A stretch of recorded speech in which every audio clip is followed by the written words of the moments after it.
was just 1 year ago. We put out all those fires. A lot of people didn't know, including me, that some of those wars were going on. And some of them were going on for, in one case, 32 years, in another case, 35 years, and another one, 37 years. We were very happy to stop the war that had started with India and Pakistan, two nuclear nations. And I was very honored when the Prime Minister of Pakistan said President Trump saved 10 and maybe 20 million lives by getting that stopped just before bad things were going to happen. As president, I ended those 8 wars in 9 months, including Cambodia and Thailand. And by the way, many of the leaders are here. Kosovo and Serbia, the Democratic Republic of the Congo and Rwanda, Pakistan and India, Israel and Iran, Egypt and Ethiopia. We're working on that right now.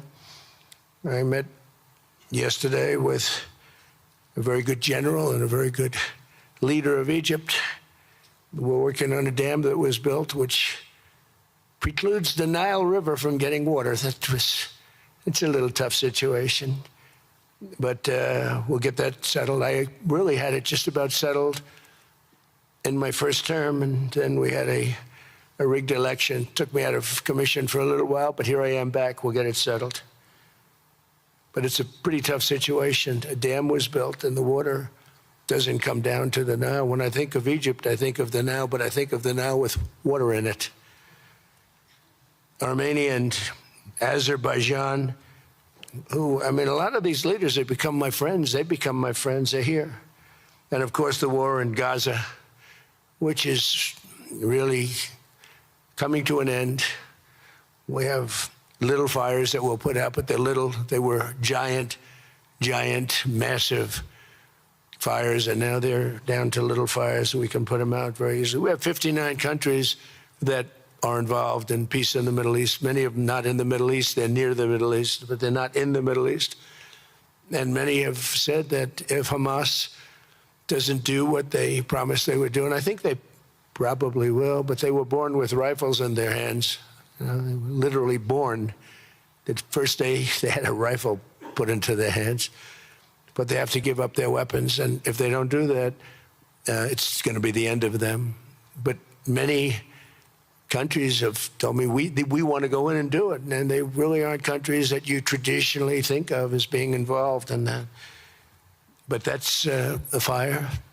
Hezbollah in Lebanon, we have to do something about that. But these are, I call them remnants. They're small remnants compared to what it was before. It was massive, large, powerful countries fighting each other. In another great victory for the ultimate goal of peace, in June, we obliterated Iran's nuclear enrichment capacity with Operation, we call it Operation Midnight Hammer. It was midnight, it was dark, no moon, and every single one of those bombs from the B-2 bombers hit the air shafts and went deep into the earth and totally obliterated everything that they were doing. They were 2 months away from having a nuclear weapon. Can't let that happen.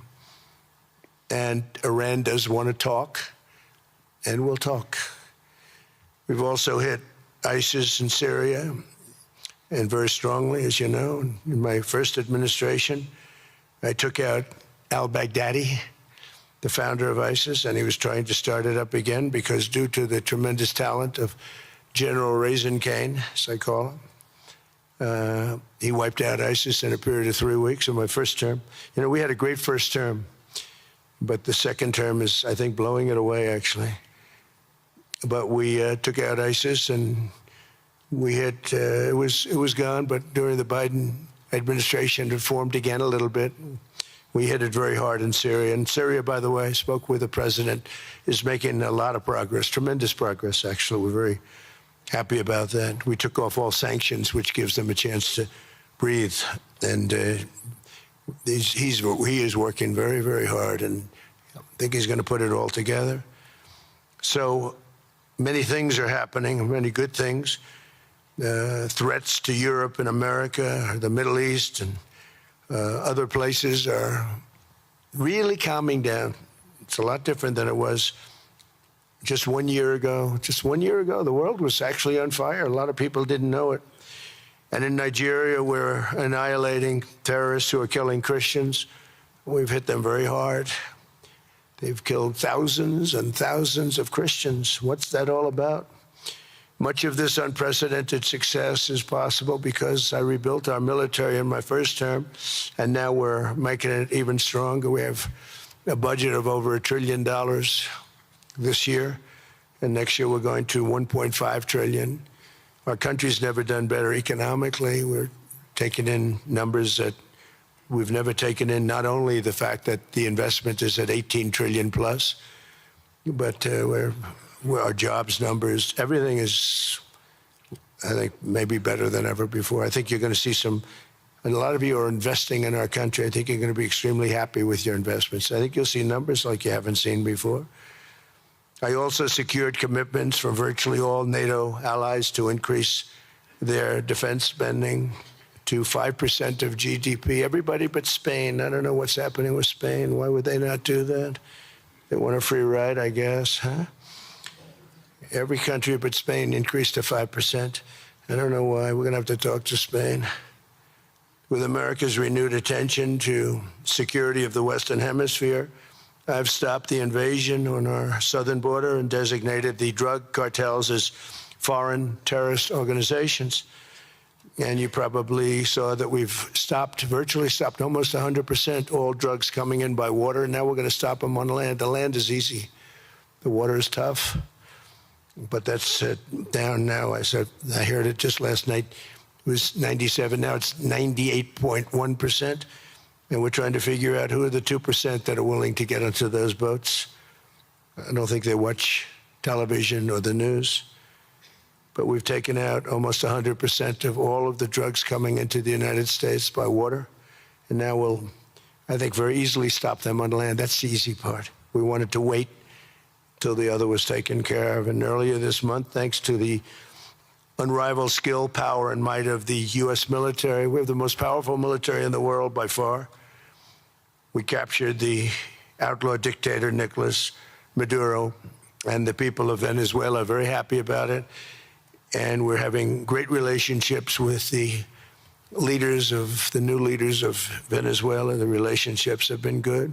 We're opening up the country to our giant oil companies, and it's going very well. We've already taken out, think of this, 50 million barrels of oil, and a lot of that's going to go back to Venezuela. They'll do more income with us in a short period of time than they did in years, because as much oil as they have, and they have a lot, just about the most. After us, there's a couple of countries that are in that category, but we have the most, actually, and they're second between Venezuela and us. We have 62% of the world's oil, but they have very little production, so they'll have a lot of production. All the oil companies, we had meetings, you probably saw, all the oil companies want to go in. They want to go in immediately. They're already touring the sites. But our military was amazing. That strike was amazing. We had a second wave coming. We didn't need it. They said, no second wave. We don't want a second wave. The first wave was enough. And of course, we're working to end the horrible killing in Ukraine, a war that should never have happened and would have never happened if I were president. That was not going to happen. I used to speak to Vladimir Putin about Ukraine, and it was the apple of his eye, but he would never have ever done it. Said, you can't do that, Vladimir. As part of this historic record of major peace initiatives, today we're announcing more details regarding the Board of Peace, so important. This board has the chance to be one of the most consequential bodies ever created, and it's my enormous honor to serve as its chairman. I was very honored when they asked me to do it. We had an idea to do it, and then they came, they said, you be the chairman. And but I take it very seriously. We have a great group of people and incredible young people that are leading it from within. It's running beautifully, started already. And every country, just about every country, wants to be a part of it. And we just sent out the letters a couple of days ago, and these are just the countries that are here. They happen to be in Davos So he said, would be honored if you wanted to join us up on the stage.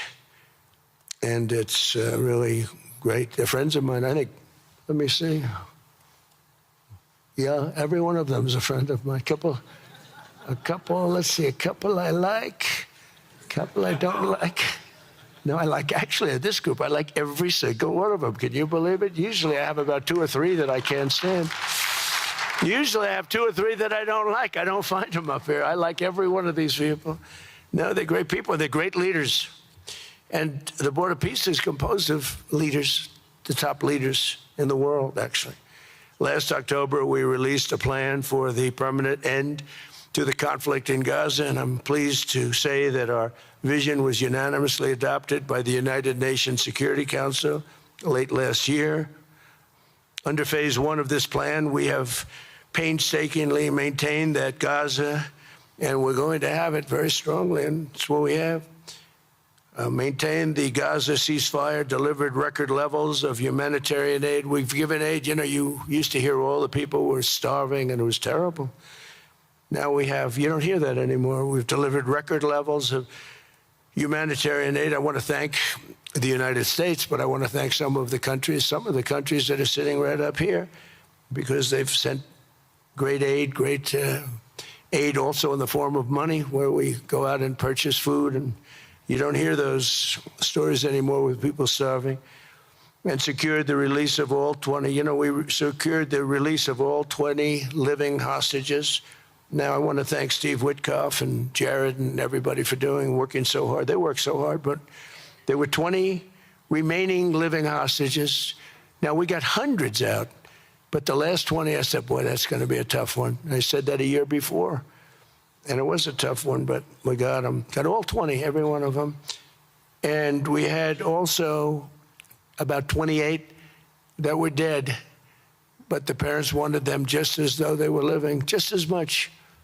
Some cases, it almost seemed more. It was amazing, actually, the love. But their boy had been killed in just about all cases, young men. Their boy had been killed, and they wanted the body of the boy, and it looked like it couldn't be done. And with the exception of one, and we're close on the track of that, we've got them all, every single one of them, which is amazing. It's a rough job. That was a rough job. And I've been very clear that Hamas must return that last remaining deceased hostage as well, and that will be the full commitment. And then we get on to other things, and we're committed to ensuring Gaza is demilitarized, properly governed, and beautifully rebuilt. It's going to be a great plan, and that's where the Board of Peace really started. And I think we can spread out to other things as we succeed with Gaza. We're going to be very successful in Gaza. It's going to be a great thing to watch, and we can do other things. We can do numerous other things. Once this board is completely formed, we can do pretty much whatever we want to do, and we'll do it in conjunction with the United Nations. You know, I've always said the United Nations has got tremendous potential, has not used it, but there's tremendous potential in the United Nations, and you have some great people at the United Nations, but so far it hasn't. You know, on the 8 wars that I ended, I never spoke to the United Nations about any of them. And you would think that I should have. You would think they could have done those 8 wars, but they couldn't have. And they tried, I guess, in some of them, but they didn't try hard enough. But there's tremendous potential with the United Nations. And I think the combination of the Board of Peace with the kind of people we have here, coupled with the United Nations, can be, you know, something very, very unique for the world. It's for the world. This isn't United States. This is for the world. As everyone can see today, the first steps toward a brighter day for the Middle East and a much safer future for the world are unfolding right before your very eyes. Together, we are in a position to have an incredible chance. I don't even call it a chance. I think it's going to happen. To end decades of suffering, stop generations of hatred and bloodshed, and forge a beautiful, everlasting, and glorious peace for that region and for the whole region of the world, because I'm calling the world a region. The world is a region. We're going to have peace in the world. And boy, would that be a great legacy for all of us. Everybody in this room is a star, or you wouldn't be here. There's a reason that you're here, and you're all stars.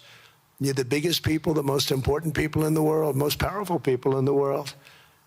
And when you use that genius that you have, that very unusual, very inspired genius, when you use that for peace, the opposite of peace has no chance. So I just want to say it's tremendous to be with you, and I think this is something that we're doing that's very important. This is the most important. I was so looking forward to being here, and yesterday was a tremendous success. A lot of good things happened, but this was something that I really wanted to be here and do, and I could think of no better place because so many people were together.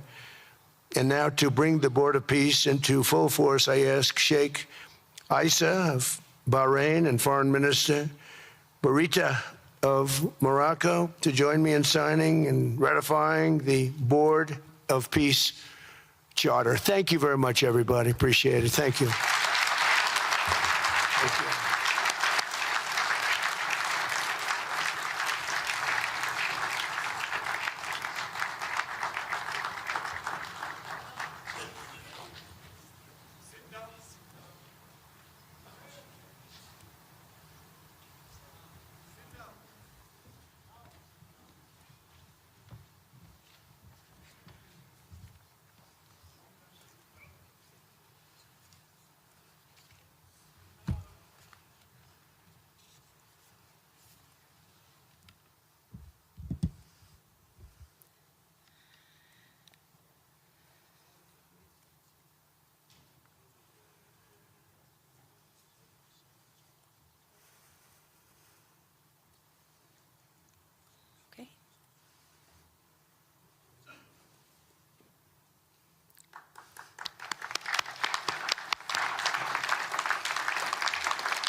Congratulations, President Trump. The charter is now in full force, and the Board of Peace is now an official international organization.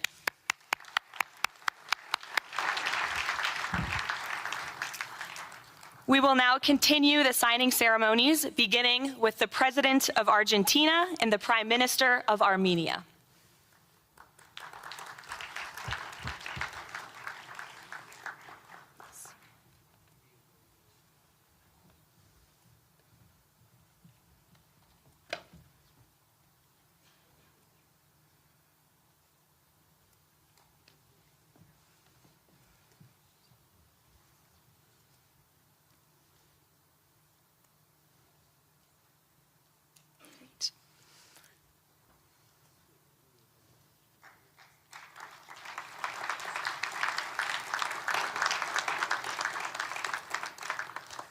Next up, the President of the Republic of Azerbaijan and the Prime Minister of the Republic of Bulgaria.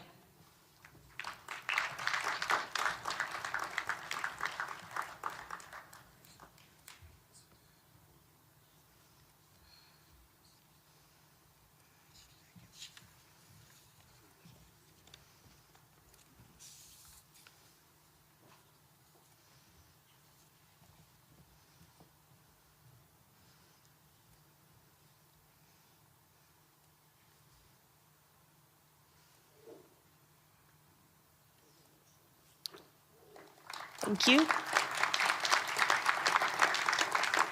Next, the Prime Minister of Hungary and the President of the Republic of Indonesia.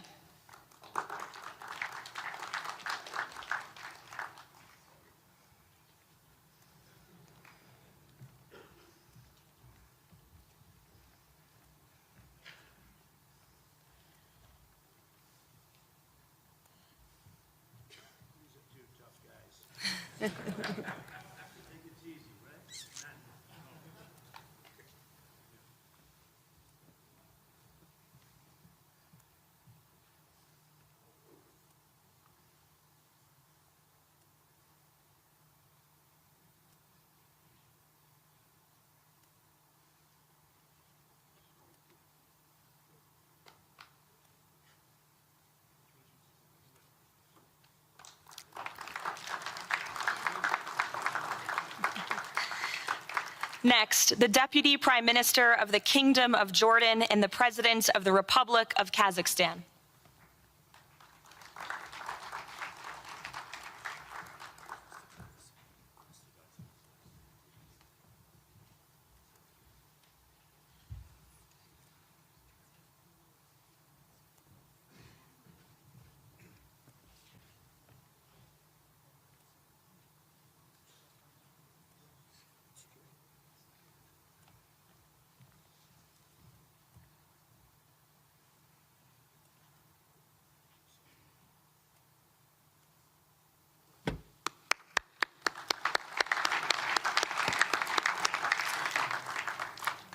Next, the President of the Republic of Kosovo and the Prime Minister of the Islamic Republic of Pakistan.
That's it.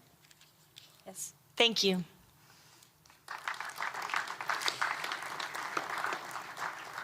Next, the President of the Republic of Paraguay and the Prime Minister of the State of Qatar.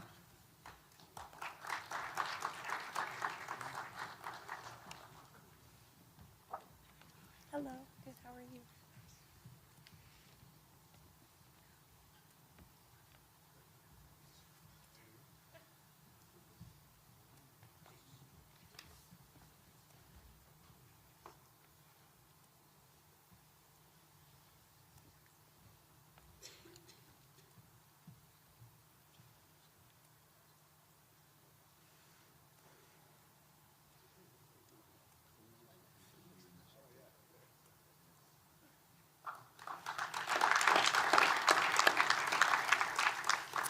Next, the Minister of Foreign Affairs of the Kingdom of Saudi Arabia and the Minister of Foreign Affairs of the Republic of Turkey.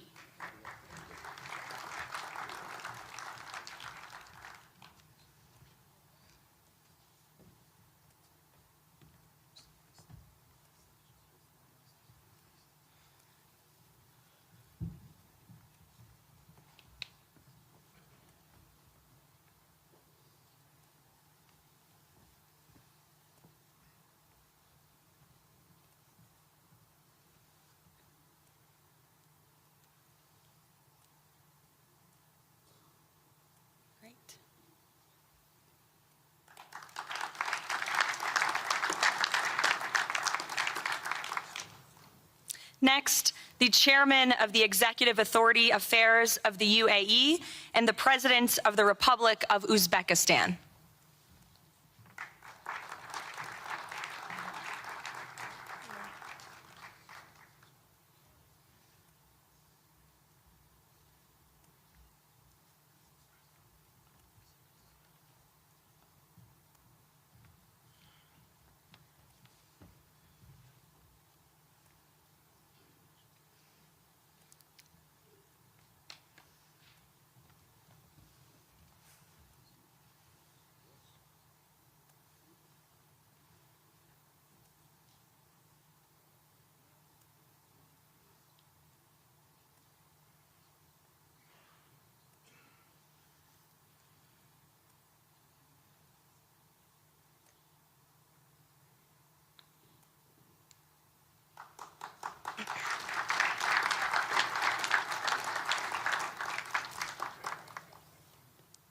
And last but not least, the Prime Minister of Mongolia.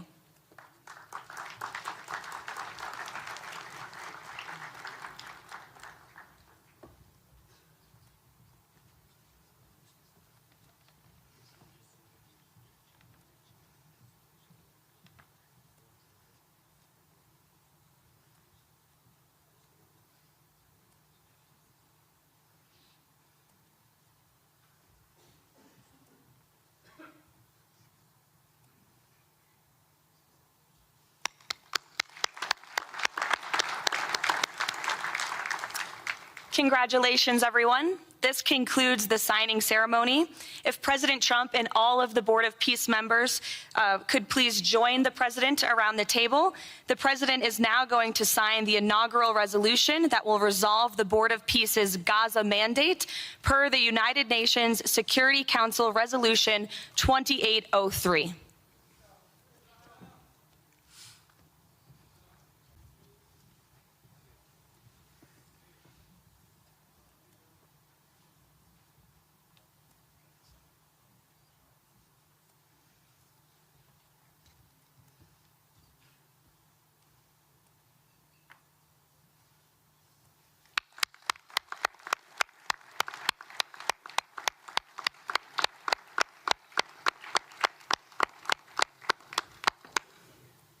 Congratulations. If President Trump and all Board of Peace members could please take their seats in the front.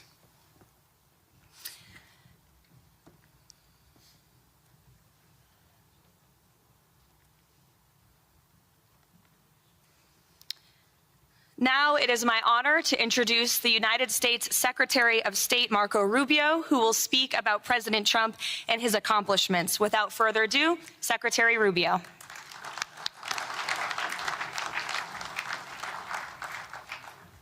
Thank you very much. It's an honor to be here today. It's an honor to serve as the Secretary of State during a historic presidency. And it's a historic presidency because the President of the United States, Donald J. Trump, is someone who is not limited by what others say is possible or what others say is impossible. He's not limited by some of the things that have happened in the past, and he's willing to talk to or engage with anyone in the interest of peace, always putting the American people and our national security first, but understanding that in the world that we share with so many others, peace is paramount to all of us. We are here today because of President Trump's vision. If we go back just a few months ago, people thought what was happening in Gaza was impossible to solve. 28 hostages that were dead, others that were still living, all these hostages that were being held. No one thought that that would ever come to a resolution without more fighting and more bloodshed along the way. In fact, frankly, many thought it was intractable. And sadly, many of the institutions that have served us well, in many cases, for the last 70 years, were unable to do anything about it. But President Trump had the vision and the courage to dream the impossible, to believe that it was doable, and to pursue it with all of his heart. And he was in that capacity assisted by an extraordinary team, and I think both Jared and Steve deserve a tremendous amount of credit, Jared Kushner and Steve Woodcock, for all the work they put in. And all of our partners here today. And now we have this Board of Peace, who I believe's possibilities are endless. Obviously, with a focus, first and foremost, on making sure that this peace deal in Gaza becomes enduring. And I know this president has it as his highest priority and will give it everything he has to make sure that this is successful. I also want to acknowledge the extraordinary leaders that are here today. This is not just a Board of Peace, this is a Board of Action.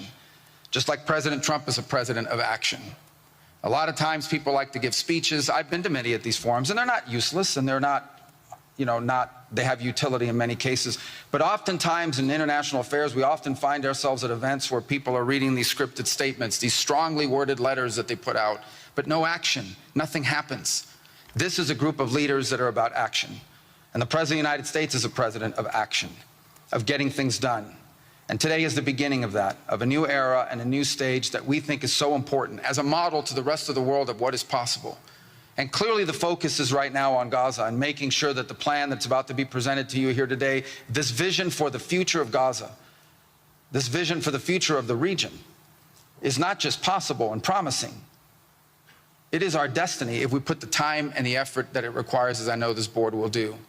But I also think it will serve as an example of what's possible in other parts of the world. Without losing focus on what's before us now, this is what's possible for other places and other conflicts that seem impossible to solve right now. So I want to, on behalf of the United States, on behalf of the team that worked so hard on this, thank every single one of the leaders that are here today and all of the countries that have committed to joining, and many others who are going to join. You know, others either are not in town today or they have to go through some procedure internally in their own country because of constitutional limitations, but others will join. Many want to be a part of this effort because it is going to be a successful effort.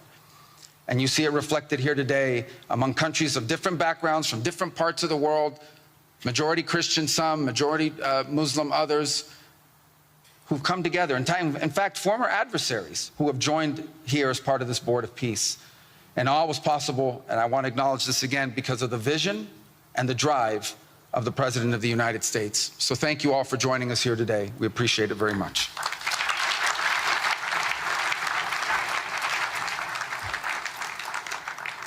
Thank you, Secretary Rubio. Please, if you could now turn your attention to the screens for a video message from the head of the National Committee for the Administration of Gaza, Dr. Ali Shaith. Distinguished leaders, colleagues, and friends, it is an honor to be here today. I want to start by thanking President Donald J. Trump and his administration for their intensive efforts to advance peace in the whole region. I also thank Egyptian President Abdel Fattah al-Sisi, Qatar, and Turkey as mediators, the Palestinian Authority, and members of the United Nations Security Council for welcoming the comprehensive peace plan. These efforts created the opportunity for a new future in Gaza Strip. But what will really matter is what comes next. This transition will succeed only if it delivers real, tangible improvements in daily life for Gazans. As Chief Commissioner of the National Committee for the Administration of Gaza, it's my responsibility to turn this moment into action, to restore order, to rebuild institutions, and to create a future for the people of Gaza defined by opportunity and dignity, under the principle of one authority, one law, and one weapon. As a first step, I am pleased to announce the Rafah crossing will open next week in both directions. For Palestinians in Gaza, Rafah is more than a gate. It is a lifeline and symbol of opportunity. Opening Rafah signals that Gaza is no longer closed to the future and to the war. I want to be clear, there is much more work ahead, and none of it is easy.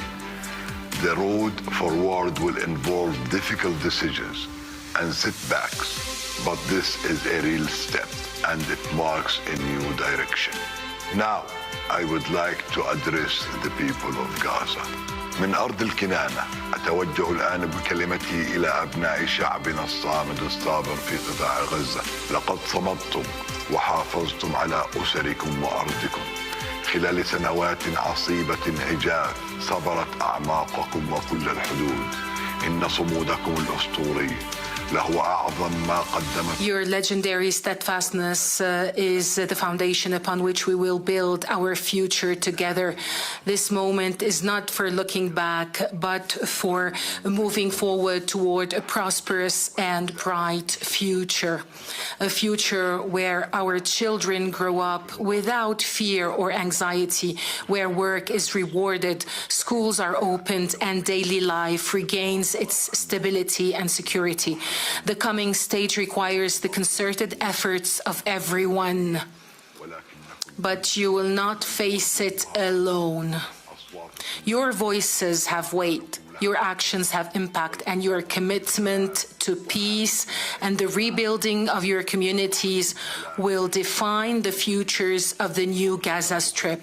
Step by step, with discipline and determination, we will build a capable Gaza, capable of self-reliance, and we will build it into a center for freedom, opportunity, and peace. اليوم أسأل الأسرة الدولية ليس فقط أن تدعم هذه أسأل By our actions, hold us to clear standards and stand with the people of Gaza as we take this responsibility for our future. Thank you, ladies and gentlemen.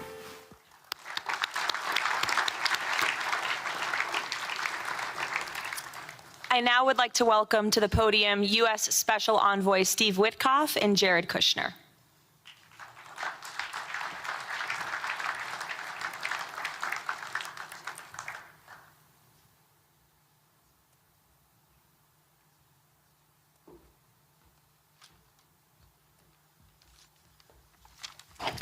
Thank you, everyone, and welcome here. This is really my honor to be up here speaking. I remember when the president asked Jared, I, and of course our great Secretary of State to work on something that the world thought was impossible and unattainable.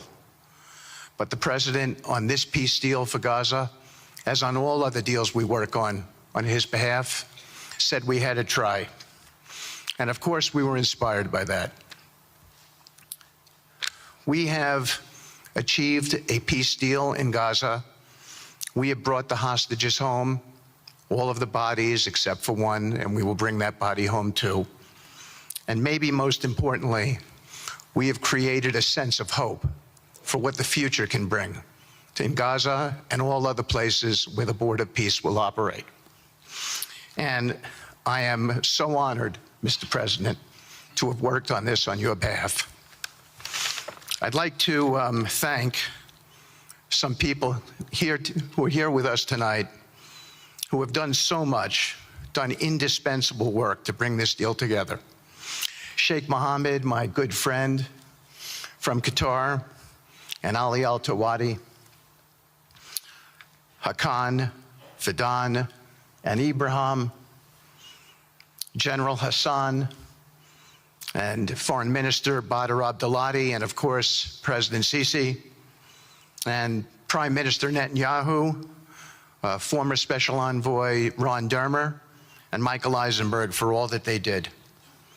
I would also like to thank our core working group and members of the Board of Peace who have been working nonstop on behalf of this incredible, noble effort, around the clock for months on end, sacrificing time with their families and their own personal lives because they believe in the mission and the vision that the President has set out for us.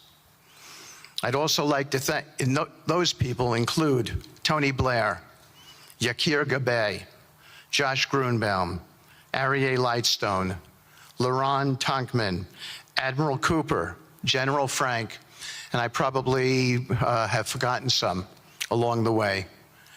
And then perhaps most importantly, I want to thank our administration. We have an incredible team. It's amazing to work for this administration. I think you see the results that we get on behalf of the President because he inspires us so much. So I'd like to thank the Vice President of the United States, J.D. Vance, for all of his help and guidance, our Treasury Secretary, of course, the Secretary of State, who we work hand in glove with, and a special thanks to our Chief of Staff, Susie Wiles, who is always available to us for consultation, for steering, and for all else that she does. Thank you.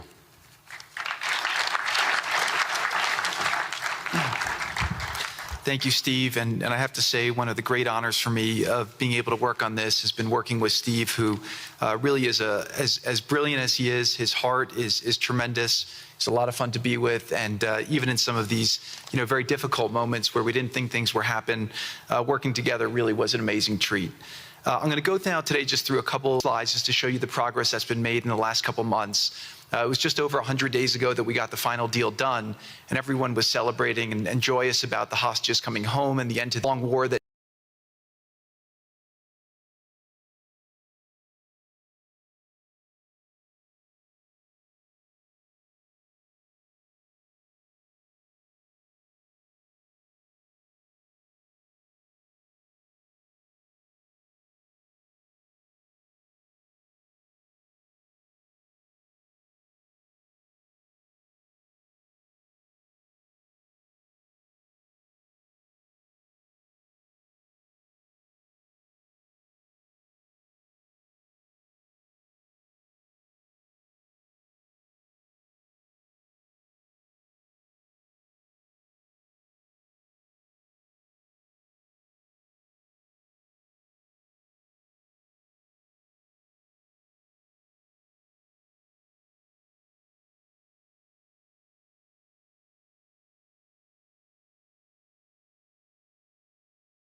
nobody thought was possible. And Steve and I were panicking, saying, what do we do next? You know, how do you implement peace? And as you guys know, peace is a different deal than a business deal because you're changing a mindset. And in Israel, there was 2 years of very intense war. For the people in Gaza, there was more than just 2 years of war. They had 20 years of hopelessness being ruled by a terrorist organization. For the people in the Middle East, their hearts were pulled by this. And throughout the entire world, it really was weighing on us. And so we needed to think about, what do we do next? How do we change the habits? How do we change the behaviors? And we really got to work right away. And the team that Steve thanked, including the White House team and the team, the volunteers. It's really been an incredible effort, very entrepreneurial, and we really did it in the way. I've been working now with President Trump for 10 years on politics, and what continues to amaze me is that he always takes a first principles approach and says, what's the most optimal outcome? Aim for that. Whereas politicians are always focused on the downside or what could go wrong or how to make it a little bit better. He always says, aim for the best possible and, you know, do your best to get there. And if everyone thinks it's impossible, that's even more reason why you should aim for it. And so really thank you for the leadership and the inspiration for doing this. And I think you'll see today we've achieved more than thought was possible. And our ambition is still to go for something, I think, better than most people think is possible as well. So let's see if these things work. They never usually work. Good. So quickly, I'll go through this 2-year war, 90,000 tons of munitions. There's over 60 million tons of rubble there and tens of thousands of fatalities. Through the ceasefire, we were able to get to through the 20-point plan, ceasefire, release of hostages. Getting the UN resolution passed was a huge, huge effort, really thanks to Mike Waltz and the whole team there. They did an incredible job.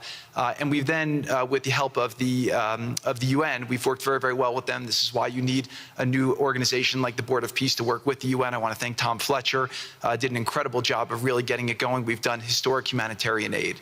Going forward, number one thing is going to be security. Obviously, we've been working very closely with the Israelis to figure out a way through de-escalation. And the next phase is working with Hamas on demilitarization, which I'll talk about in a second. But without security, nobody's going to make investments. Nobody's going to come, build there. We need investments in order to start giving jobs. We want to take these people. 85% of the aid of Gaza, 85% of the GDP of Gaza has been aid for a long time. That's not sustainable. It doesn't give these people dignity. It doesn't give them hope. And so we want to use free market economy principles. A lot of what President Trump spoke about that he's doing in America, we want to bring the same mindset, the same approach to a place like Gaza to give these people the ability to thrive and have a good life. Let's see. So on the aid, I mentioned the UN.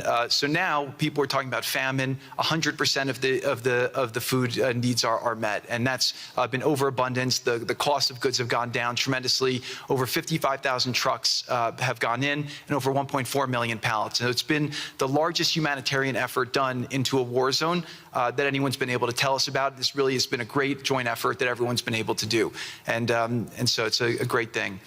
We all just heard from Ali. We have been so impressed. Steve and I were speaking to him and the entire committee. Such bravery of these people to step up. And we've worked with the Palestinian Authority, who's been helping us as well. But this committee is the first time it's a technocratic, apolitical committee. I really want to thank the Arab partners for helping us select the right people to do this. And we just need to believe in them and support them. I put this up here. It's probably a little too small for me to read, but this is really important if you saw the mission statement. So Hamas's mission statement was, we need to destroy the state of Israel. That has not worked well for the people, as we've seen. Their mission statement is, we are committed to establishing security, restoring the essential services that form the bedrock of human dignity, such electricity, water, healthcare, and education, as well as cultivating a society rooted in peace, democracy, and justice, operating with the highest standards of integrity, transparency. So these are the basic things. Their goal is to have peace and to help their people, which is an obvious mission statement for a government, but actually fairly novel for Gaza. So we did a master plan. We brought in, I thank Yakir Gabay, who's one of the most successful real estate developers and brilliant people I know. He's volunteered to do this, not for profit, really because of his heart. He wants to do this. And we've developed ways to redevelop Gaza. Gaza, as President Trump's been saying, has amazing potential. And this is for the people of Gaza. We've developed it into zones. In the beginning, we were toying with the idea of saying, let's build a free zone, and then we have a Hamas zone. And then we said, you know what, let's just plan for catastrophic success. Hamas signed a deal to demilitarize. That is what we are going to enforce. People ask us what our plan B is. We do not have a plan B. We have a plan. We signed an agreement. We are all committed to making that agreement work. There's a master plan. We'll be doing it in phasing. In the Middle East, they build cities like this in 2-3 million people. They build this in 3 years. And so stuff like this is very doable if we make it happen. Rafa will start with. This will show a lot of workforce housing. We think this could be done in 2-3 years. We've already started removing the rubble and doing some of the demolition. And then New Gaza. It could be a hope, it could be a destination, have a lot of industry, and really be a place that the people there can thrive, have great employment. Once this starts going, we think there should be 100% full employment and opportunity for everybody there. And we have a lot of data on what can be, but we think that this really gives the Gazan people an opportunity to live their aspirations. But it all starts with security, and it all starts with governance. Final note I'll just say on the Board of Peace, which is that all the lessons we're doing is we're basically studying the best practices from all over the world, and we're watching who does education the best, who does healthcare delivery the best. All of these things it's not secret IP. All this is IP that the Board of Peace is going to make public, and we want to encourage all the countries to be able to follow these best practices. A lot of the things that President Trump is doing in America, if they're working, we should all be copying them. If we find what's working in other countries, we should be copying them too. And so what the Board of Peace will have the ability to do if we're successful with Gaza is really show how do you do peace implementation, which is something that when we got this deal done, we didn't really find too much expertise or know-how on how to do it. So as we're creating this system, hopefully it's something that we can just document these learnings and make them available to all else who want to use them in the future. So demilitarization, this is something we're starting now that we have a new government in Gaza. This government will be working with Hamas on the demilitarization to really take the principles that were agreed to in the document to the next phase, and hopefully that will be successful. Without that, we can't rebuild. So if Hamas does not demilitarize, that will be what holds back Gaza and the people of Gaza from achieving their aspiration, and that's very important. So the next 100 days, we're going to continue to just be heads down and focused on making sure this is implemented. We continue to be focused on humanitarian aid, humanitarian shelter, but then creating the conditions to move forward. So thank you. Final point I'll just make is this is really only possible because of the work of so many people and President Trump's great leadership. But a lot of you have been asking, how can we help? So the countries have all been incredibly generous. We'll be doing the first conference where we'll announce a lot of the contributions that will be made in a couple weeks in Washington. From the private sector, there'll be amazing investment opportunities. I know it's a little risky to be investing in a place like this, but we need you to come, take faith, invest in the people, try to be a part of it. And then finally, I'll just talk to people on the media and on the social media, which is, this deal only happened because we worked with Israel, we worked with Turkey, we worked with Qatar, we worked with Saudi, we worked with Egypt. I mean, everyone worked together. We worked with UAE. We all worked together to make this happen. I see a lot of people trying to escalate, criticizing Israel or Israelis criticizing Turkey or Qatar. Just calm down for 30 days. I think that the war's over. Let's do our best to try working together. Our goal here is peace between Israel and the Palestinian people. Everyone wants to live peacefully. Everyone wants to live with dignity. Let's put our efforts towards promoting those who are doing the work to build this up, like Ali and his committee. Let's focus on the positive stories, and let's just calm down, turn a new chapter. And if we believe that peace is possible, then peace really can be possible. So we're going to continue to work every day. We need all of your help to do it. And again, I just really want to thank President Trump for his leadership in doing this. This would not have been possible without your commitment to this. Everyone thought it was impossible to end this war. You never gave up. You never stopped. Every time there was a setback, you told us to try harder. You gave us different ideas. And we've made several impossible things happen just in Gaza to date, and there's no reason why we shouldn't be able to make even more impossible things happen. So really thank you for your amazing leadership.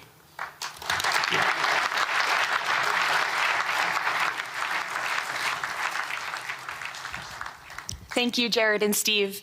Now I would like to introduce and welcome to the podium the High Representative for Gaza, Nikolay Mladenov.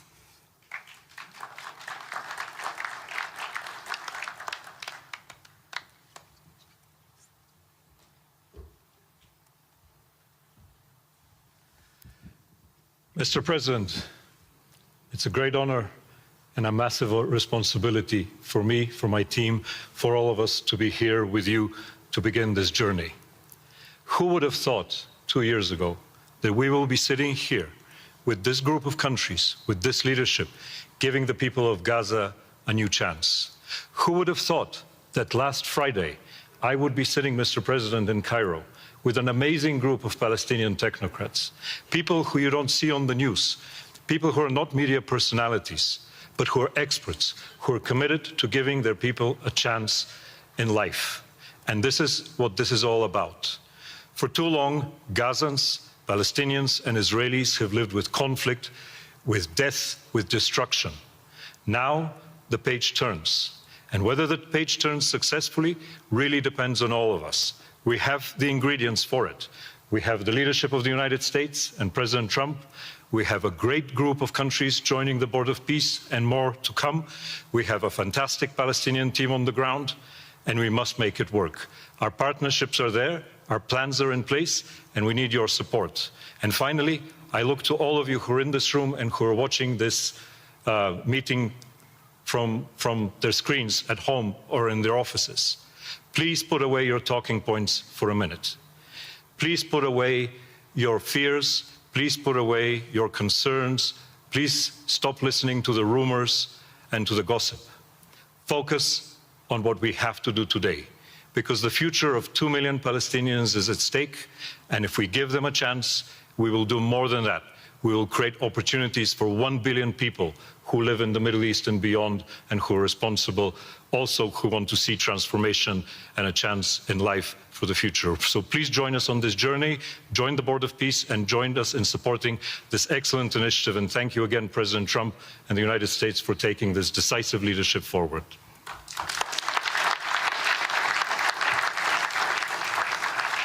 Thank you. President Trump, would you like to make some concluding remarks?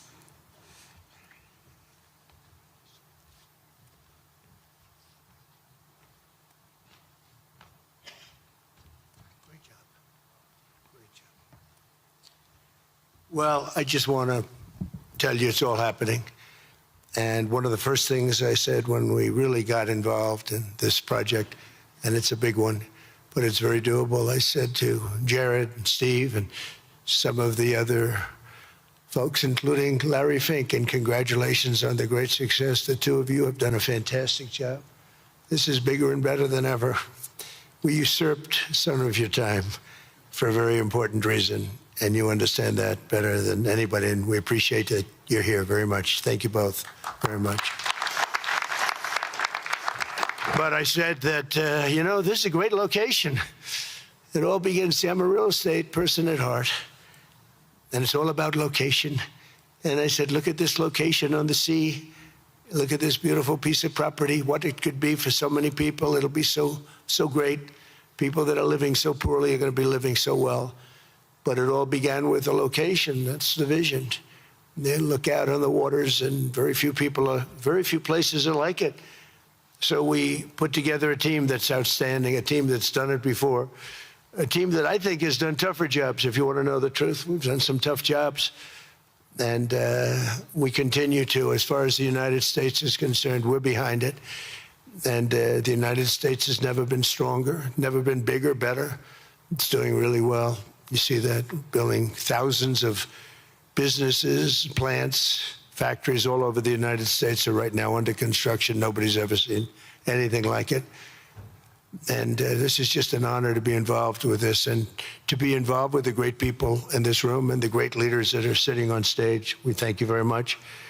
And we have many others that have signed up, and they all want to be members of the Board of Peace, because it really will be important. This is not going to be a waste of time. We waste so much time on things that never happen. This will happen, and it's already happening. Thank you very much, everybody. It's a great honor to be with you. Thank you. Thank you.